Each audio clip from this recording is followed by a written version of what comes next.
Guess what just saw Girls Aloud? Yay!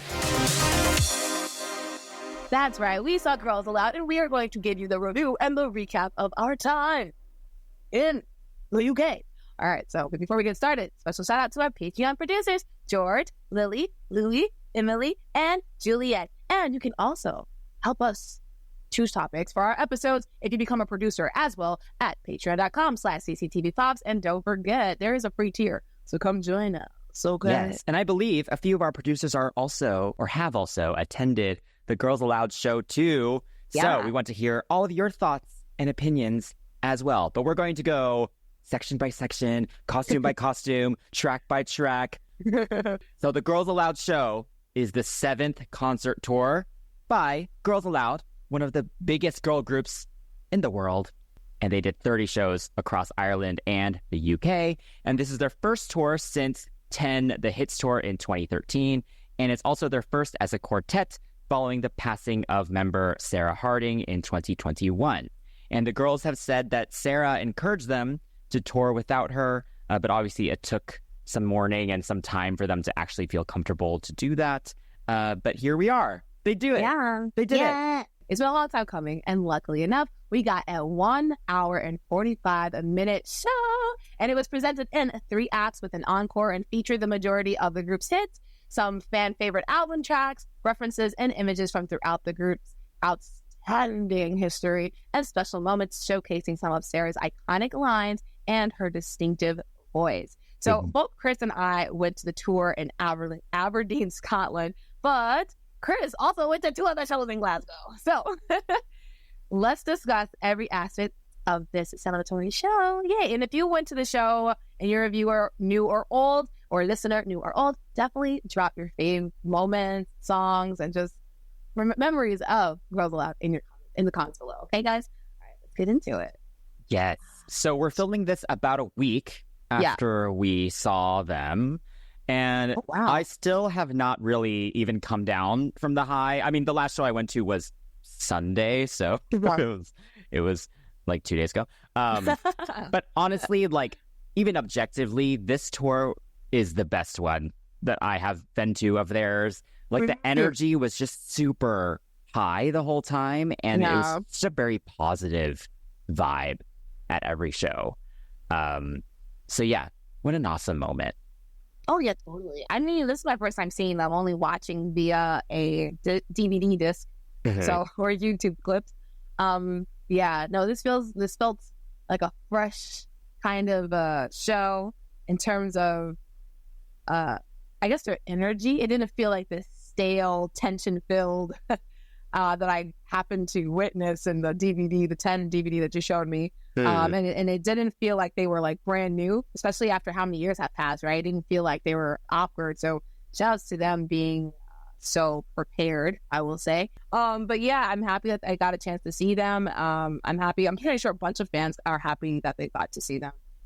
Just even a glimpse to see them together in their new, I guess, forms, if you will, their mothers, their wives, their their career women, and to have all that put together like a awesome, like, little goddess force, if you will. It was so cool, kind of just to see them now in their womanhood and still being so good. I was like, ooh, y'all, come on now, ladies. They were not playing with us. Okay. Yes. Okay, so before we even get into like each song that they did, what did you think of the overall stage setup, kind of just the overall creative production of the show? I thought it was very well done. Now, I have not been to many like legacy artists pay on back shows, like so I don't really have much frame of reference. I mean, you went to the Madonna show, so you saw like the whole like history of her career, and you got relevant moments in her past and whatnot. So it was nice to see that now.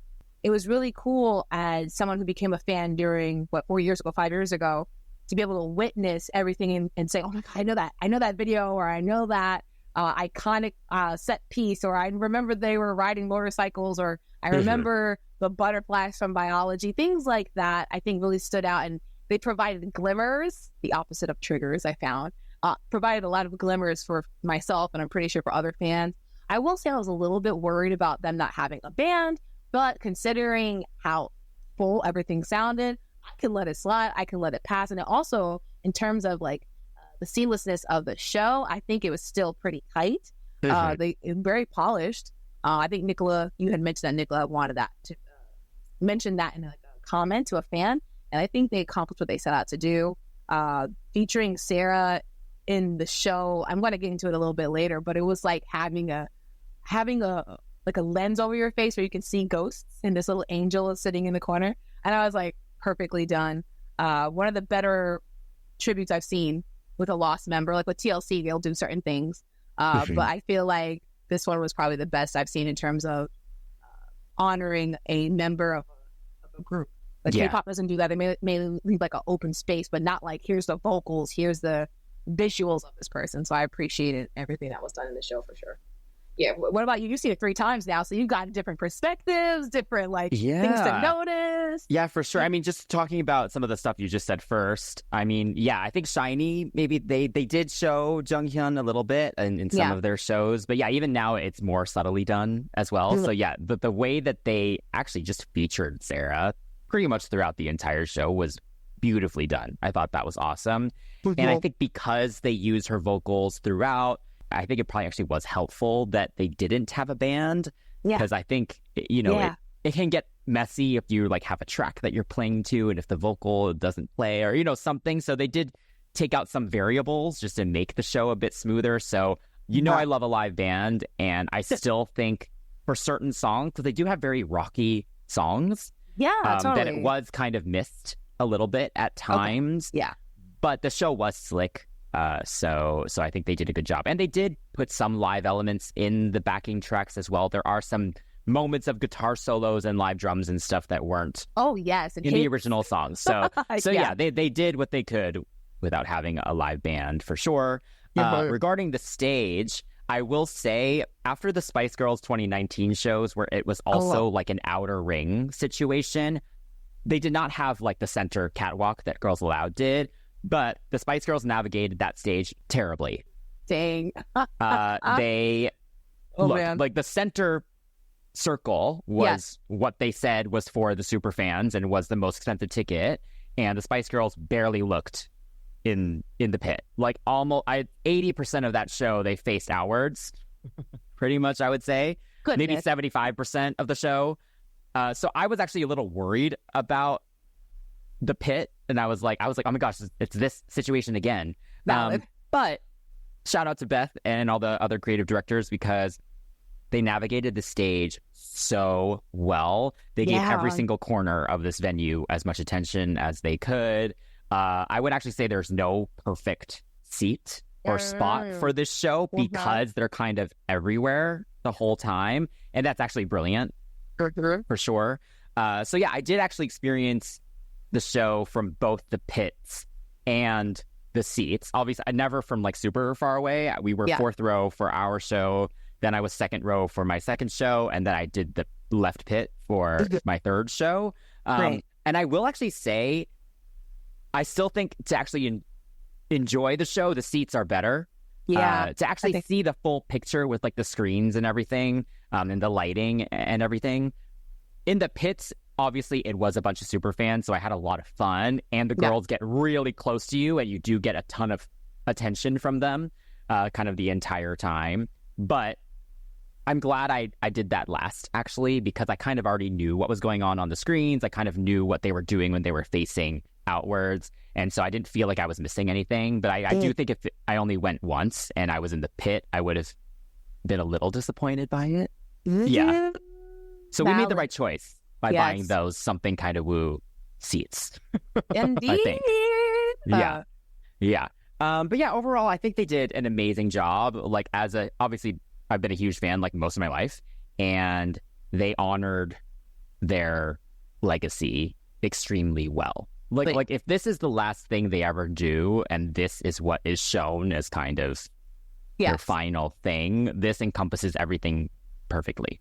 So agreed. Yeah, the show was perfect. So now we can get into the track by track, section by section discussion. All right. So we have part 1, act 1, if you will, because it is a show. It's called The Show. So cut it out into acts. Oh my goodness. So I call this like the pink showgirl act because what they were wearing was very reminiscent of like showgirls in Vegas. But I like that it was all customized to each girl's style and like silhouette. Love that. The first act features Untouchable, the show, Something New, Love Machine, Can't Speak French, Biology, and closes with Whole Lot of History. All right, now, Act 1. Chris, I barely remember because my mouth was wide open like the ghost emoji. All I could feel is you moving next to me, and that was it. It was a blur. Yeah. But man, when I saw them on those podiums, I was like, I actually remember that because I turned to look at you and you literally were just mouth open, completely still. So yes, I love that for you. I will say I am glad I went more than once because most of that first show I was a tad overwhelmed, I would say. And it flew by. Like it went by so fast and I don't even remember still like some aspects of it. Valid. But yes, I actually did predict Untouchable as the opener months ago. I just had a weird feeling about it because I think everyone was like, oh, it's going to be the show. It's going to be the show. And I was like, no, but they've done that before. Yeah. And then, of course, the imagery on like the tour poster and stuff is them on those podiums. So I was kind of like, they're probably going to do that. And so I kind of predicted how it was going to open. And it was perfect. Like them opening with Untouchable is very different from anything they've ever done before because obviously it is like a very ethereal song. Yeah. And the lyrics are like way more poignant now as well. Like even just the opening line, like through wind and rain we got here. Yeah. And then now they're Untouchable. You know? Yeah. So I can definitely see why this was kind of a divisive choice. Like some fans thought that it was kind of like a boring opener.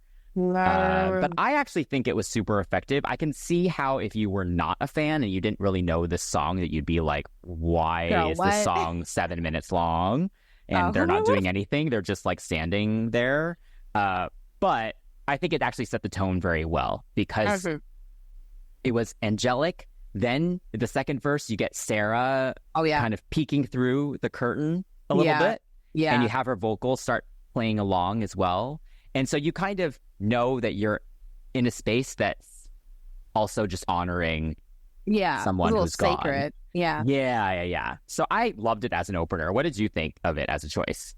Honestly, considering how stupid I probably looked, I think it's a good opener because it lets you, instead of just smacking you in the face with like action, I think it kind of allows for for lack of a better word, the rising climax to happen. So when the show actually does reach a crescendo of sorts, you don't feel exhausted. Like this is, I think it felt good. And then coming from like my last big Western artist being Beyonce, with her doing like Dangerously in Love and all that stuff like that, I can appreciate the slower build up into the, all right, we're going to put it in the microwave now. We're going to warm it up. You know, like that kind of, or whatever, the frying pan, whatever it takes to give you a good fire analogy. I feel like starting it out slow is good because we are used to like a bam in your face. Bam, we hit the stage and relax. Let things warm up. This is a good preheat moment. Once I did collect myself and remember to pull out the phone for memory's sake, once I remembered to do all of that, I pull out the phone. Okay, let me collect this for memory's sake. The angelic moments with Sarah's face peeking through, love that. I think throughout the opening, it was nice to have, I guess, them on the podiums as opposed to them being in those little circular spaceships. Because it adds up, you know, because they could have done that because throughout the show, there's a lot of, remember this from the video? So I appreciate them going for more of like a quote unquote classier way of presenting themselves. Because once they came down, that's when the party really started. You can really appreciate, like, okay, we've gotten past this. Let's address the beautiful angel in the room. Now we're going to give you the show. You know what I'm saying? So I think introducing Sarah's vocals and face and imagery rather in that first song was a good way to do it without suddenly being like with something new.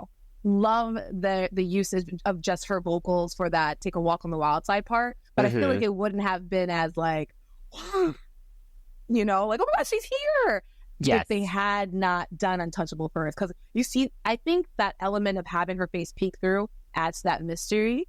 I think, like I said, once they came down, it was just full steam ahead. We only had that one slow song anyway. So after that, if you're still kind of just like, well, that wasn't a good intro, then get over it. Shout out to the male dancers that finally came on stage with the ladies. Like, the girls came down the runway, and I was like, holy crap, they're real.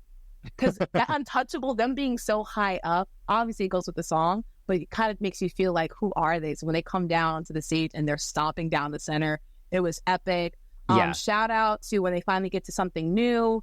Was it Cheryl and Nadine harmonized with the I like it like that part? Like, moments like that are so powerful. And I've said before, the girls weren't really dancers on our show. Yeah. Look at the earlier days. It was just giving like, okay, 1 and 2 and 3 and 4.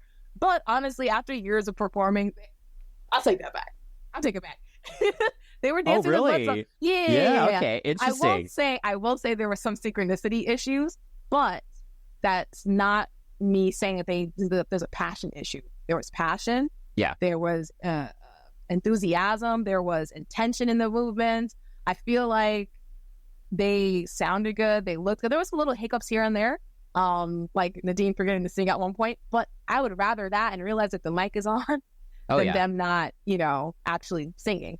I think overall, I appreciate the moments of Nicola taking on Sarah's parts.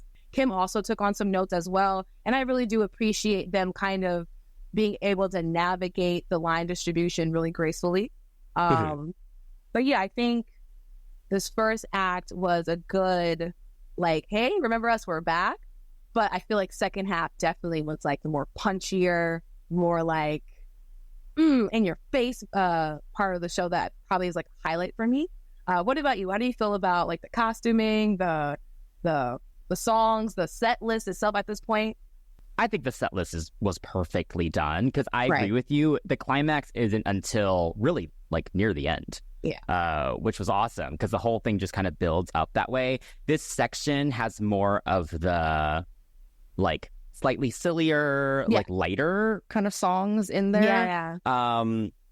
And even like Can't Speak French and stuff, like it's just a little calmer than a lot of their other stuff. Yeah. So yeah, I think it was a great way to kind of build everything up. I will say with the show, I love all the new choreography that they had for sure. Yeah. And yeah, that's where I was going to shout out Nicola. I mean, I would shout her out through a lot of this, but she covered Sarah's ad-libs so well. Yeah. She sounded absolutely amazing. I think I just like looked at you and was like, oh my God, she sounds amazing during that. Yeah. I will say one thing vocally, all four sound so good. The balance, the mix, everything is so much stronger than especially the 10 tour, which was a complete mess vocally. But Cheryl's often underrated, I think, actually, as a singer. She's very, very stable. She has a really nice body to her voice. There's a husk to it. And she actually has good pitch. I think she's been unlucky in the past in that a lot of the DVDs, like they were filmed on nights where she was sick. Yeah. And I think she's also not as confident when she's solo. Yeah. So the few examples that people always point to from her solo career where she doesn't sound her best, they're like, yeah, she can't sing. Not fair. But she sounded so good every night that I went. Nicola has found kind of the balance a lot more. She was kind of screaming over everyone in 10. And this time she chose her moments. Yeah. Well, yeah. Totally. Nadine, stable as always. Extra sassy now as well, which is great. And Kimberly, like the musical training was clearly shining through here. There's another highlight for me for her vocally that I'll speak about later. But even just an Untouchable, like it's just a lot more support. Yeah, there. Totally. Yeah. So then, okay, after that spiel, going back to the show, something new.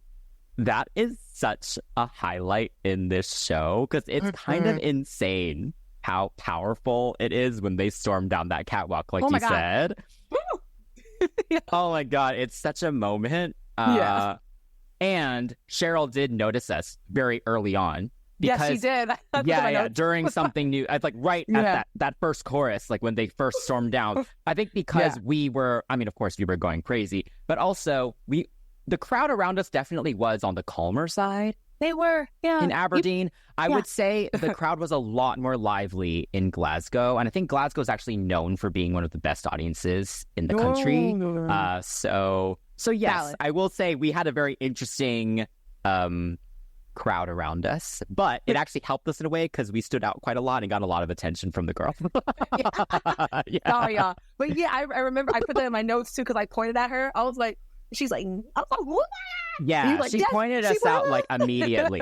Yeah, because I think we were the only ones who were truly dancing. You know, at the start at least. Yeah, going off. Yeah. Love Machine. Love all the new horn flourishes that they put in there. I did find it interesting though, and I thought the same with the show. They're not doing as many harmonies this time around, just in terms of the vocal arrangement. To be fair, Sarah used to actually do a lot of the harmonies, but even the ones that they used to do, like the Love Machine pre-chorus that Nicola and Kimberly used to kind of do together. Also the in the show, they don't even bother lip syncing that this time around. So that's just interesting as a choice to me. I think it's just me as a crazy fan that, would notice something like that. But I did. With Can't Speak French, love the staging of this. I think in the past, people have kind of been like, they always kind of perform this the same way with like the partnering and stuff. This time, we got the fans and then we got the kind of the flamboyant male dancers versus the more like masculine leading dancers. So I think they made the dynamic really fun this time around. And there were more like orchestral moments in the track as well. And then Whole Lot of History was such a great way to end this first act. It was just a great sing-along moment. I will say this is one of those songs where being in the pit was kind of awesome because I got a lot of eye contact from pretty much all four of them, and they really, throughout the whole show, they did an amazing job with the fan interaction. I have never seen them do it like that before, where they really tried to give every single person in the pit, at least, some eye contact. Like, it was kind of amazing. And then of course when we were in the seats, like when they were on the end stage, we got a lot as well. But yeah, I really respect that they did that, because a lot of artists don't give as much attention as they did. Yeah. But then the end of Whole Lot of History, with the way they transition into Sarah's outro, was so beautiful. And you could just feel the energy change like in the room, because it turns into kind of just this whole kind of dedication to Sarah as they kind of leave the stage and get ready for the next act. People were crying around us. I was like, damn. It's not what I was expecting.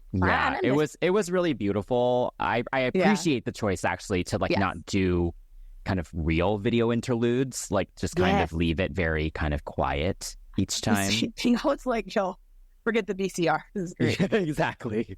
Yeah. All right.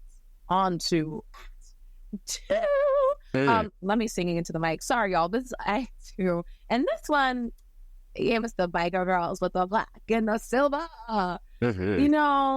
Man, maybe but from my recollection, I have never seen them do a tour since Wake Me Up has been out, where they were actually on the bikes. I remember looking at you, they're on the bikes. No. You were like, And I was like, oh my God. It's only been on like Top of the Pops that like one time, maybe. Yeah, I had seen a picture of that, so I did know this one was coming, Oh, yeah. Guys, I had artfully dodged, like I did the Beyonce show. I artfully dodged all the Girls Aloud. Yeah, good for you. Good for you. I couldn't, but I did a good job. I didn't really watch any full clips of anything. There were a few like viral things that happened that I'll talk about later that I did see just because they were kind of everywhere. And I saw kind of random photos and stuff, but I did as well as I could.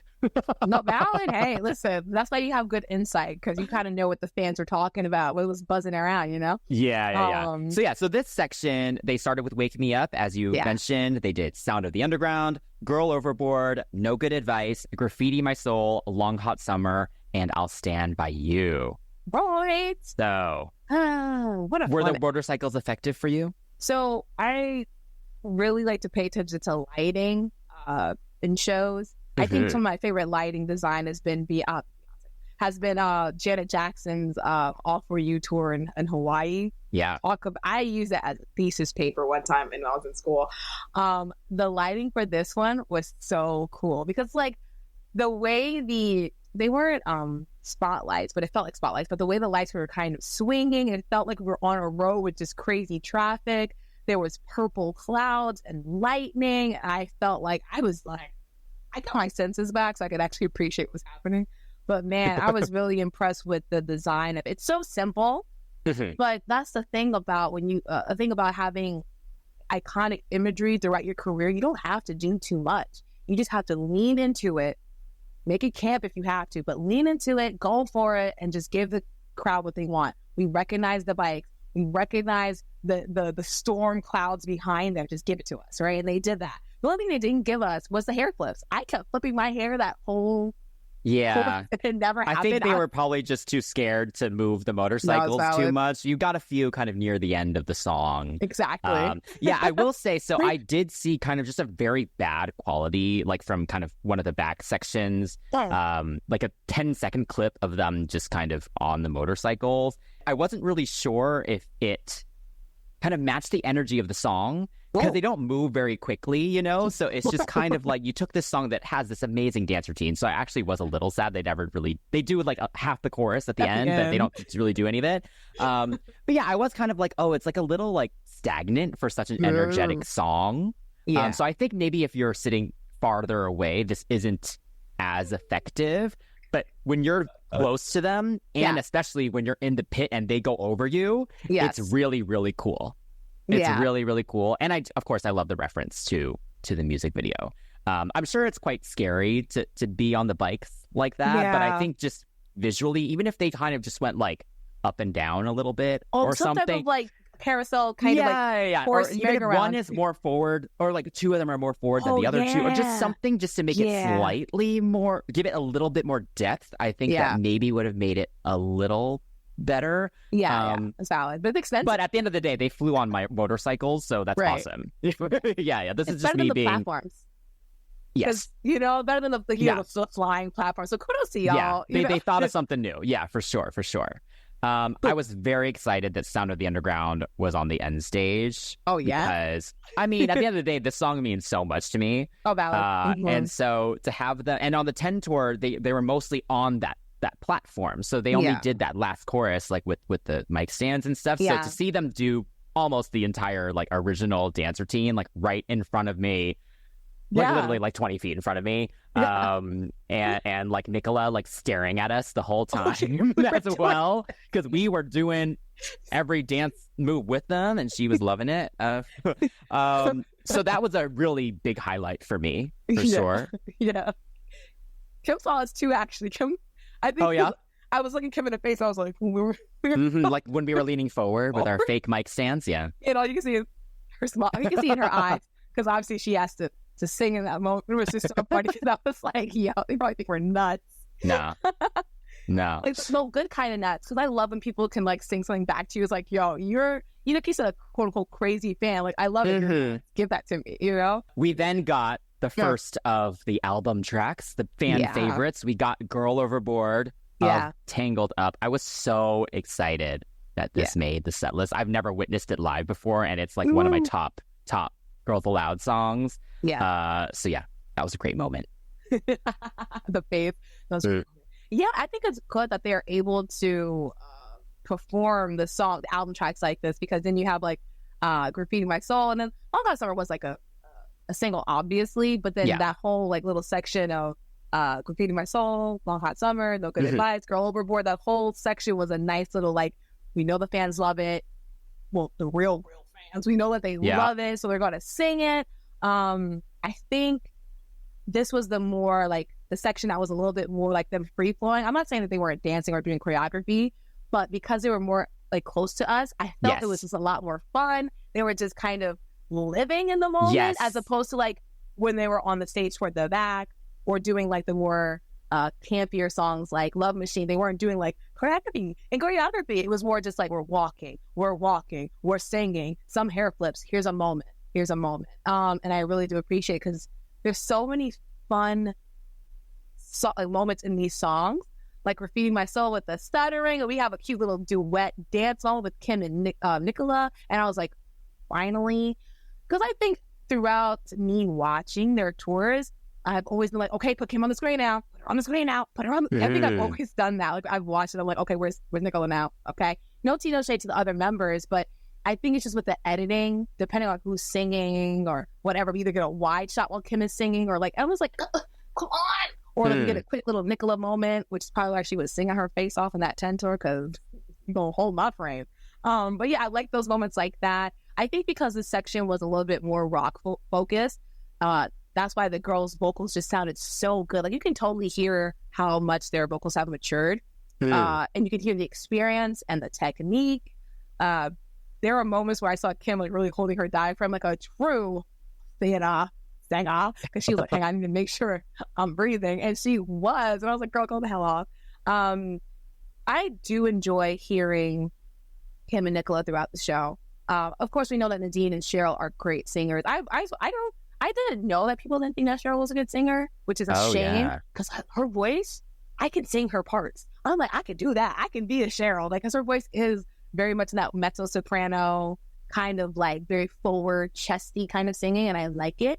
But yeah, it was nice to see Kim and Nicola kind of getting their moments on the main stage while Cheryl and Nadine were a little bit more upstage. Yeah, you know. So I thought it was a good section where they were really letting the other girls shine for a moment, and then coming forward, coordinating their movements. Like I watched a couple of fan cams here and there, and they really coordinated and choreographed everything, which I think is important, because what could end up happening is you're bumping into people, you're like stepping over and crossing and upstaging. But I think because everything was so choreographed, it was great. Also, this was the section that Sarah gave me a shout out. Yes, she did. Yeah, that was so nice. Oh my goodness. Yeah, I will say, No Good Advice was so good on this tour. Like the energy in it, especially in the pit, was like kind of insane, because everyone's just screaming that song with them. And yeah, I agree with you. I kind of love also that there wasn't as much choreography, and the little moments that they did do choreography, then it made that more special as well. So yeah, like No Good Advice, the fact that they could kind of just jump around with everyone was kind of awesome. And Long Hot Summer, I actually was very surprised that this made it in. It hasn't been in many of their tours, and it's largely regarded as one of their kind of worst singles. It's one of their least successful as well commercially. But I actually loved that it kind of got a moment here, and it ended up being like actually a really great like sing-along moment, and a bit lighter than kind of the other songs that came before it in the set. So it kind of transitioned then into I'll Stand By You like nicely. So one thing we should discuss, though, is that there is a picture of the show's original set list that has since surfaced. I think people zoomed in on one of the photos from the Guardian article that came out. And this slot where Long Hot Summer was originally a rotating song set, like moment. So the list had Long Hot Summer, Life Got Cold, Real Life, Memory of You. And it also listed Four Non-Blondes, which I assume it was going to be a cover of one of the Four Non-Blondes songs, which is a bit of an odd choice. But I think maybe Sarah really liked them. So, yeah. So, yeah, I guess Long Hot Summer was not originally going to be a permanent song in the set list. But I think it deserves its moment. So I'm actually glad it got it. And out of that list of songs, I think this one was the right choice. Yes, I agree. So I think with Long Hot Summer, even though what I'm going to say is the opposite, it cooled everyone down, as opposed to be like, yeah, girl, Overboard, yeah, No Good Advice, yeah, great.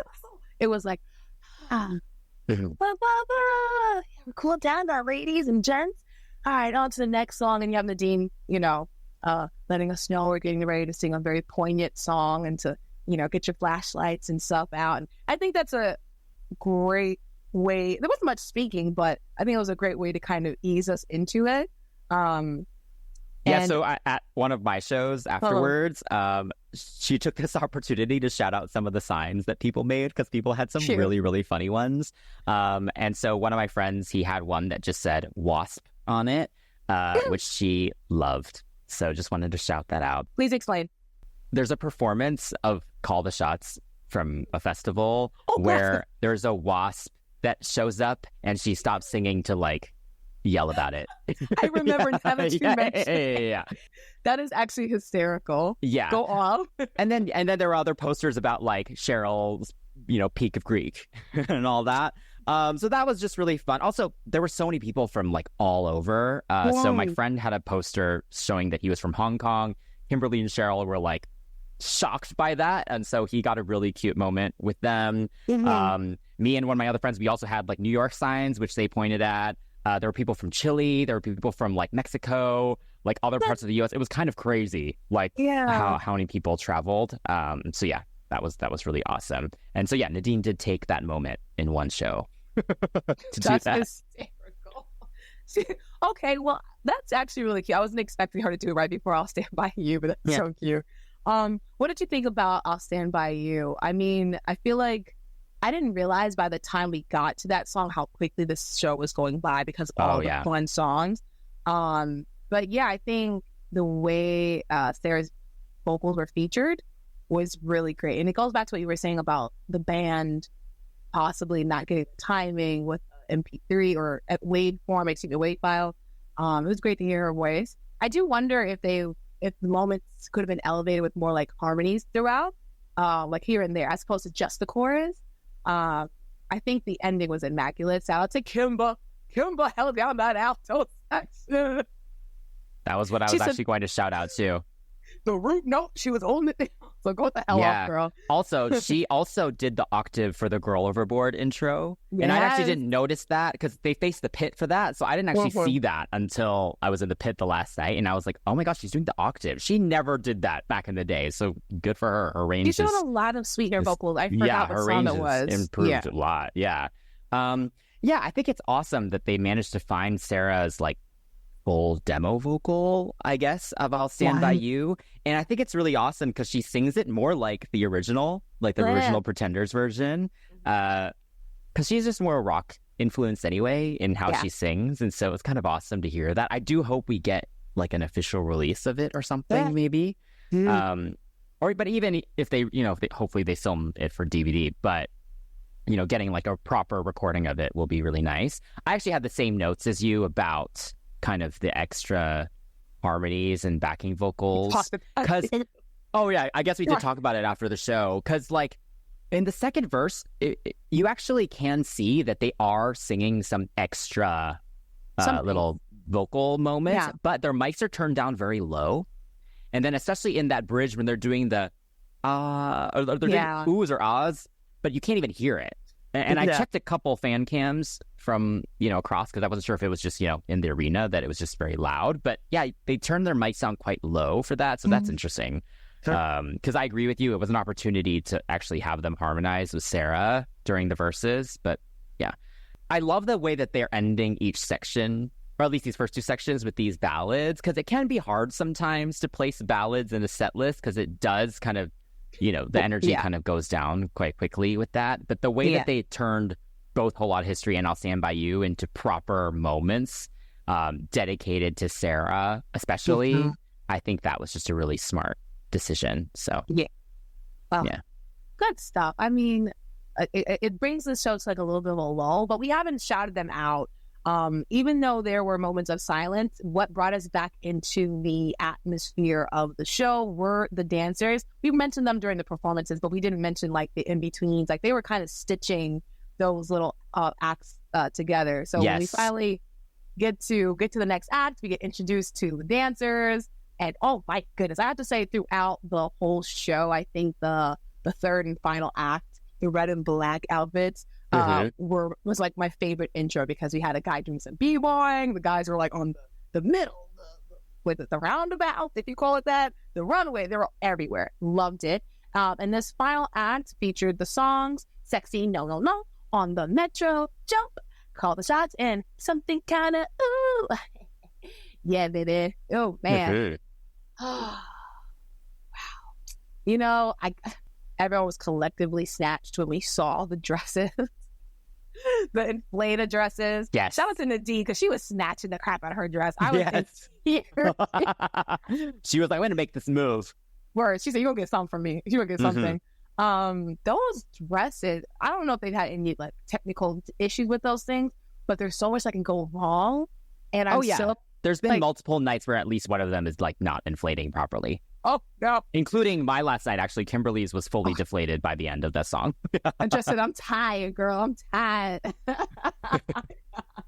I love the little, like the silhouette of it because it looked like a little Jell-O mold. It was so cute. Oh my gosh.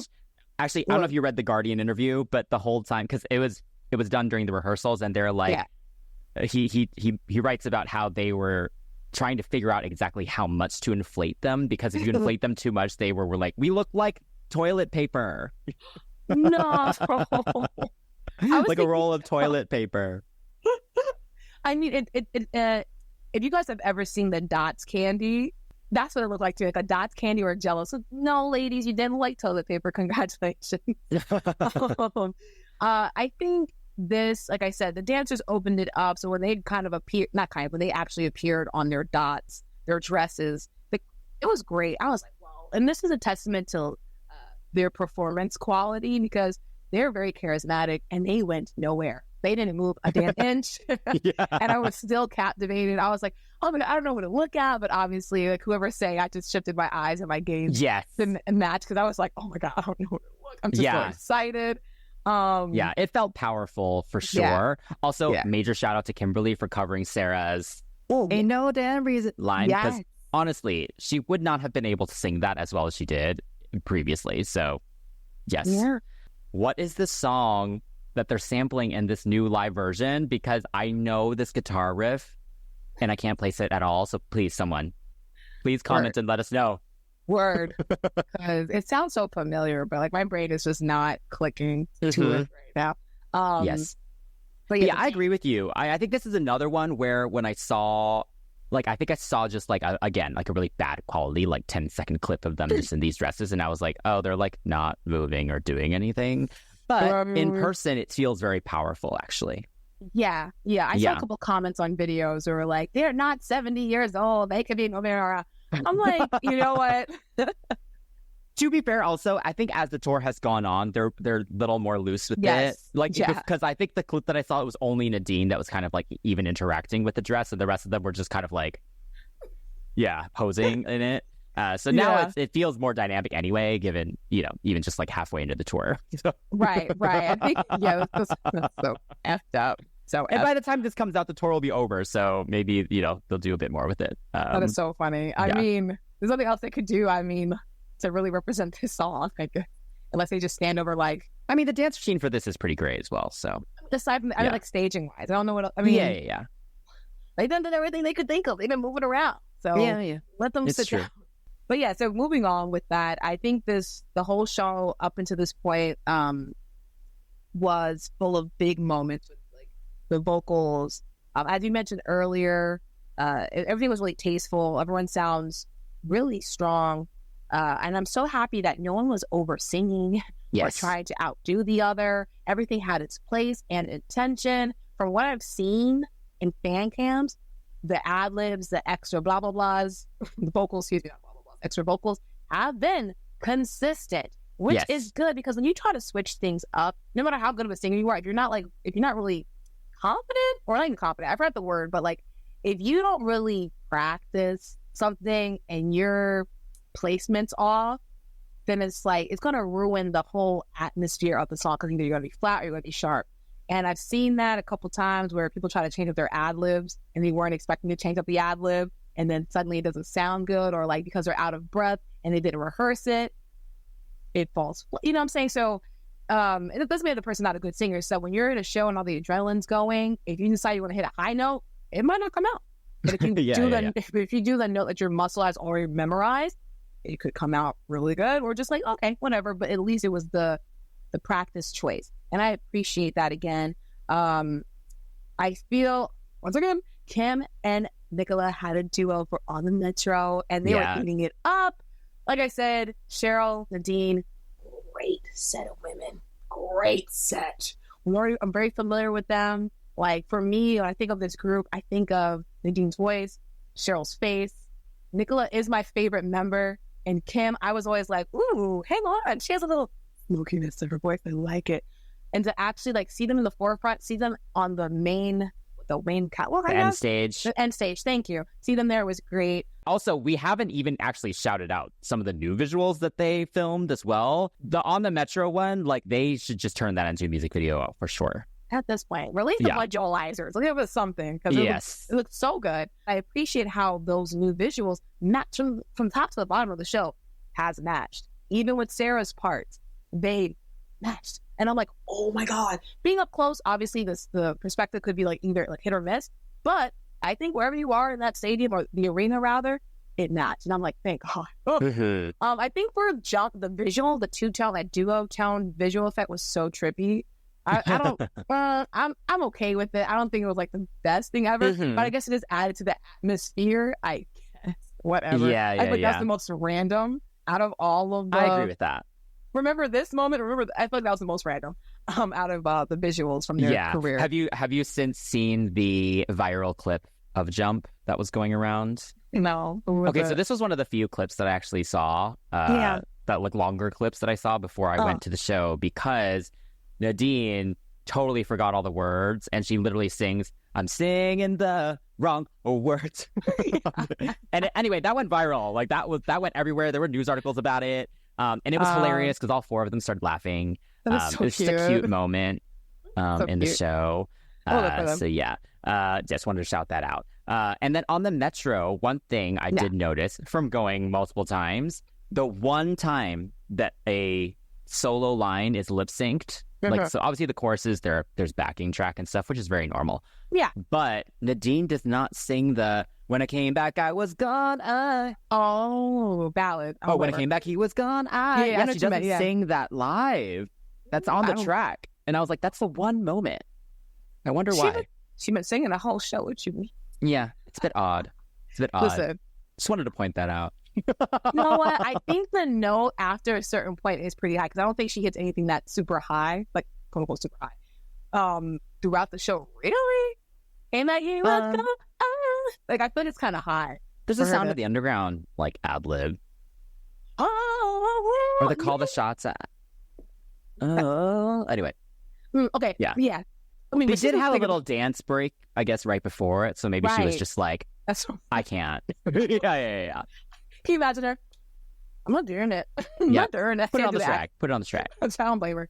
Yeah. But yeah, On the Metro is so fun to hear, because I always say crying in the club, and then I heard that song, you were like, you need Crying on the Metro. I was like, yeah, sure. And this show kind of encompasses the song on that song, because I was crying on the Metro this whole show. Like, I was happy, I was sad, I was like, oh, Sarah, oh my God. I think it was a very full. So by the time something kind of comes around, I almost skipped over Call the Shots. Call the Shots was great. Obviously, it was great. I love the ending of that song. The ending of the song is so good, and it's so how do you say, like, haunting? Yes. I mean, we've already praised them enough. I don't know what else I could say really about Call the Shots, because it's right in between Jump and then something kind of Ooh. Yeah. And those two are the ones that really stuck out in my mind, because the Jump got the confetti and the streamers that I'm so glad that we were not in front of, behind. Because they were drinking. Oh yeah, they all got stuck up there. Yeah. Yeah, I mean, Call the Shots, I mean, it's my favorite Girls Aloud song. Yeah. And it's always just a good sing-along moment. So yeah, if you're surrounded by fans, it's always fun because everyone's singing it. Yeah. Yeah. I mean, our crowd wasn't singing with us, but like I didn't feel very warm and fuzzy. I didn't feel like awkward, but I feel like you and I were like the ones the crowd swaying like palm trees. Totally. The pit. The Call the Shots in the pit was pretty great. Yeah. It goes off. Got it. That's hilarious. But like I said, I am kind of, maybe I'm greedy, but I am so like, when something kind of came around, I was like, it's the pet. And you were like, yeah. I was like, what? Yeah, the show flew by. Yeah, I was so kind of like, oh, damn. Well, yeah. I will say for something kind of great to see them do pretty much the entire original dance routine. Yeah. And Kimberly, she is finally, after all these years, truly owning her 2 lines. What do you mean? Oh, boy. Because, before she didn't really, like, give it her all. Oh. Now, I love those she lines. understands how iconic that moment is. Yes. And each night, it got more and more dramatic. Oh, yeah. And She's actually, even I think the first Glasgow night, she did it, like, in a Scottish accent, basically. Love it. And so she finally is truly owning how iconic that moment is. So good. And doing everything she can to enunciate every single word. Yeah, it's a cake and your seal. That's right. Also, the third night that I went, the second night in Glasgow, right after that moment happens, Nadine and Nicola come forward for their little like vocal battle moment. Oh, yes. Nadine did trip. No. And she started laughing, and Nicola started laughing, and I actually caught Nadine's eye as well, which was kind of fun there. But it was just a really cute moment between the two of them. I think for all the Superfans, they know, like, yes, obviously the big, more public kind of dispute was between Cheryl and Nadine. Right. But Nadine and Nicola were also, like, not the closest. Yeah. So to see them do a little vocal battle and actually have fun together is actually, like, a really beautiful thing to see as a fan. Totally. So that was just a great moment. And Nicola kind of getting to just, like, ad-lib her life away for that chorus is awesome because she doesn't get much in that song usually. Yeah. And then Nadine and Cheryl have that really cute, they do this little really cute moment at the end of that song too. So it's just amazing just seeing them actually be friends again. Oh yeah, totally. Yeah. I mean, like, throughout the show there was great moments of chemistry that I really appreciate. I mean, I don't know all the ins and outs of we will never fully know the ins and outs of their relationship, right? But considering the things that I saw from the 10 show and how even though they had some tension, they were really it's true professional. This one didn't feel like professional, like, oh, we're just together for obligation like that. It felt professional. It felt polished, but it also felt so real. It felt so, the hand holding, I appreciated, the hugging, the eye contact. And that's what matters. Like, even when they're hitting certain notes and they're trying to make sure their blend is together, they're looking at each other. Again, shout out to Cheryl, I think, overall, for having some of the best, like, I'm going to see you, I'm going to spot you. As a group, like I said before, I really do believe that their moment of walking around and fan interaction, fan service, if you will, is well rehearsed and staged because it was really smooth. And I've noticed, like, there's a back and forth and flow that goes on in their not choreography, in their performances.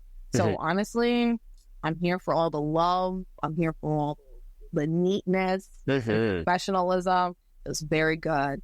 And so the kind of ooh as an ending, even though I was not ready for it, solid. I think. Oh, it's a perfect song to end the main set. Like, the energy's pretty amazing for that one.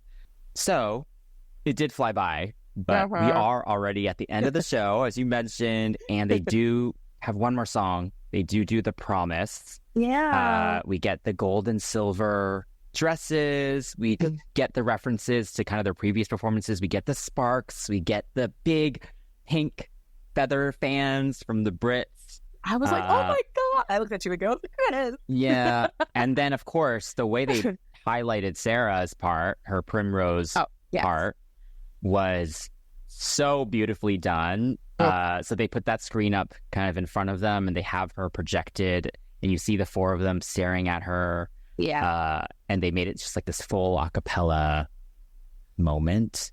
Yeah, man. Yeah. So good. I think the musical director of the show, great job, darling, honey. Because it was really haunting. But not even haunting is not the word I want to use here.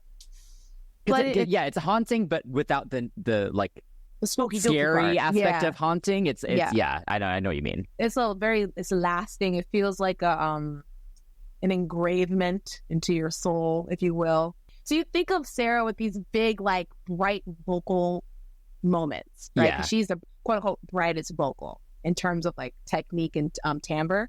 So hearing that was like sobering in a sense, because you have this whole craziness of this show. You're really high from everything. Everyone's sitting there doing their little moments with their finger and the promise, and then you hear this very clear, piercing voice over and over again singing the "Here I Am, when I'm going to see you again," and I'm like, ah! I know, it's kind of weird how like poignant those lyrics are. Yeah, I was like, yeah, don't you cry? I know. So yeah, moments like that was really good. I will say for our show in Aberdeen, I think Nadine's in ear was a little bit off because her timing was off on the hip hop, and then her vocal was a little off. Yeah, but she was singing ahead. Yeah, but she sustained the notes so that it snapped into place essentially. So shout out to her for being able to be like, oh crap, something's not right. Let me sustain this note, get the timing right. Respect to her for that.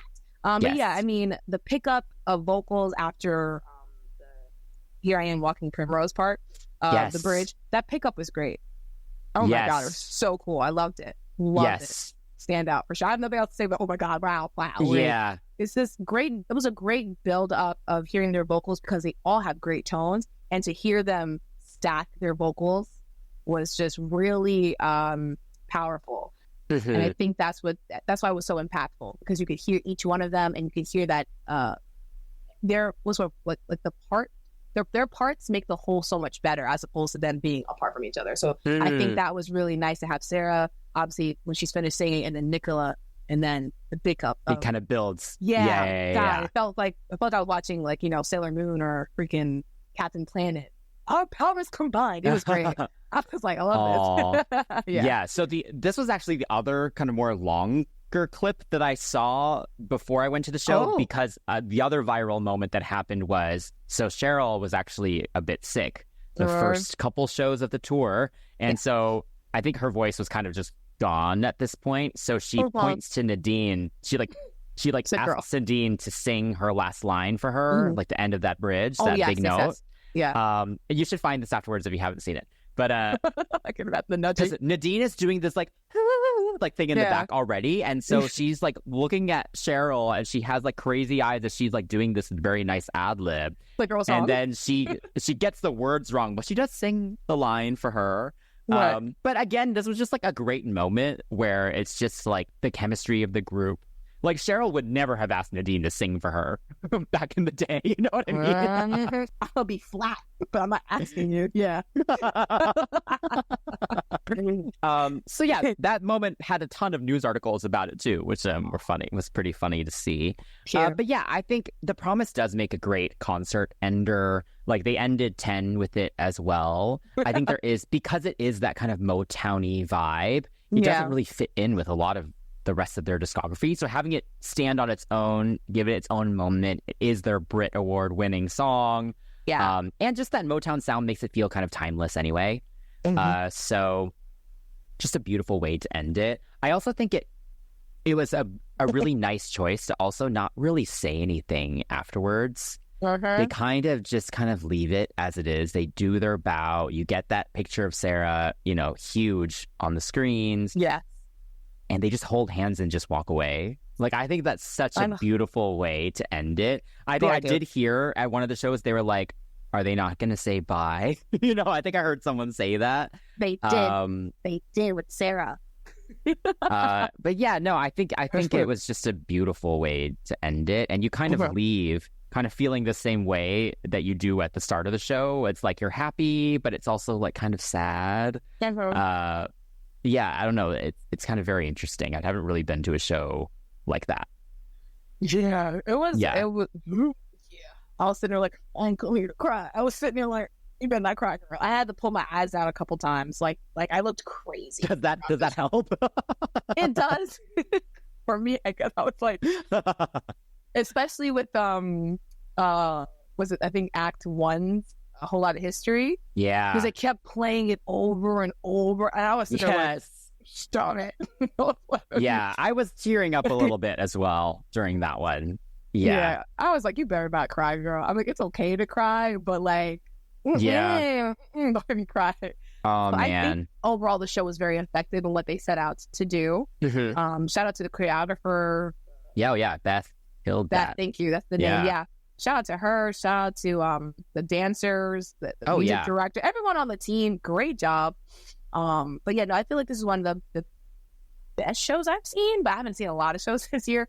But consider how much I don't want to just spend my money on people, I'm glad I spent money to go see them. That's my point. Good. You know, it is a big effort for us to fly over there and kind of do all that. So yeah, I'm glad. I'm glad it was worth it for you. Yeah, no, I this was everything I could have wanted. Like back in the day, I had heard rumblings. I think people kind of knew there was something that was being planned for the 20th anniversary, like before we knew Sarah had her situation. But even if they had done it then, it wouldn't have, like, it would have been another obligation, like you had said earlier about the 10 tour, because just their relationships just weren't there. I think it's a bit sad, of course, that it took Sarah's kind of tragedy to kind of bring them all back together, but they have created a really beautiful thing together, and I'd be fine if this was kind of the last thing they ever do. Like, I think they did an amazing job referencing everything, celebrating everything. Word up. And I really got like personal attention from all four of them, and I can't really like ask for anything else, like as a fan, you know. I mean, as a baby fan, I'm only 4 years old apparently. But I mean, but you're like an intense fan. You know the B-sides and stuff. You know, like that counts. It's fine. I actually met a lot of people in the pit that were newer fans that had never seen them before. Yeah. Oh wow. Well, you know what? Thank you. I put the work in. Dang it. Yeah, for sure.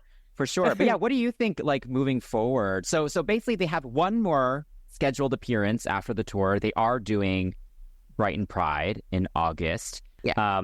I actually have decided to fly over for this because if it is the last thing that they do, I do want to be there. And it is a Saturday, so I can literally just go for like 2 days and come back. So word up. That's happening. But yeah, what do you think for the future of Girls Aloud? If I were a billionaire, I would totally pull what that man in Saudi Arabia did for Beyonce and be like, you're coming to sing at my wedding.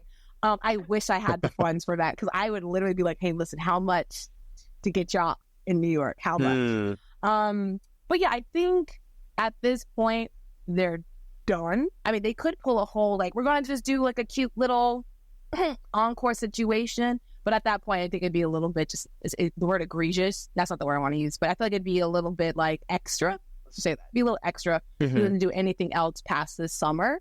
Because I feel like they've said everything that they need to say. They pay their respects the way they need to do.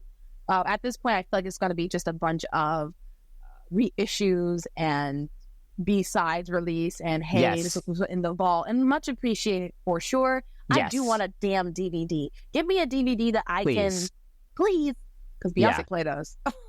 I mean, we should know by the time that this episode comes out if there were at least real cameras, you know, because even when I went to the 10 tour, like there were big cameras everywhere, and there were posters that were like, if you're entering this venue, you're allowing yourself to be filmed or whatever. So okay, well, DVD please. At least. Please, at least. But yeah, no, I feel like I'm satisfied with what they did.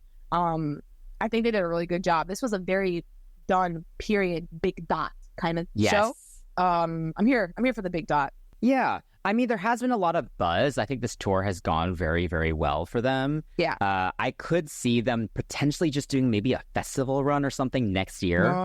Like, you know, like Glastonbury, plus a few others kind of around the country as kind of a final thing. Maybe another documentary or something like that. I could see that. But in terms of actually moving forward with new music, I don't know. First off, Brian and Miranda from Xenomania don't actually really work together anymore. Like, Miranda is not part of Xenomania anymore. So if they were to make new music, like, she would have to come back. So there's kind of that aspect of things. I also think, like you said, this show did feel like a big period. But at the same time, this is the closest they've ever been. They seem to be having a good time. Even in that Guardian interview, Cheryl does say, who knows? And before that, they were very much like, we're not recording new music. We're not doing anything else. So the fact that she even said that, maybe there's potential for more. But yeah, like I said, I'm satisfied with kind of what they have. And I am excited for like the reissues and stuff that you've mentioned. You know, we're only 2 albums in with the reissues. So I'm sure there's still a lot in the vault as well. Yeah. But yeah, we'll see. I'm here for it, regardless of anything they do. So you know what? If I become a millionaire in the next like year or so, I'll give y'all the money. Come through. A private little pub show. Yes. For select people. I also was very lucky because as I was leaving the pit of the 3rd show, I bumped into Peter Lorraine of Fascination Management. And originally he was just walking past me. So I actually just said, I hi, I just want to say thank you for everything that you've done. You're brave. And he actually just stopped and he just started talking to me. So we ended up having like a couple minutes of discussion, and I kind of got to tell him kind of just my story as a fan, and I got to thank him just for pretty much just everything he's done like for my life, because he came up with the Spice Girls nicknames back in the day. You know, obviously he convinced the label to continue with Girls Aloud, you know, for that 2nd album. Yeah. He then managed the Saturdays, and he basically helped Steps do their entire comeback. He helped All Saints do their whole comeback. Like, I owe so much to this man. Yeah, so I mean, it's brilliant. I'm really, I was really happy I got to meet him and express all of that to him. So yes, just wanted to point that out. Thank you, Peter. Yes, thank you, Mr. Peter. You're brave. I would have been like, what else? All that being said, I want to extend a thank you to Mr. Peter for keeping girl groups alive and Steps. You know, thank you to Miss Nicola, Miss Kimberly, Miss Cheryl, Miss Nadine, and of course, thank you to Miss Sarah Harding for being Girls Aloud. Thank you to PJ Live for giving us an awesome experience, and of course, all the venues, of course. But this is about Girls Aloud, so thank you guys for being awesome. Yeah, I mean, at this point, just super thank you. Big dot, big period.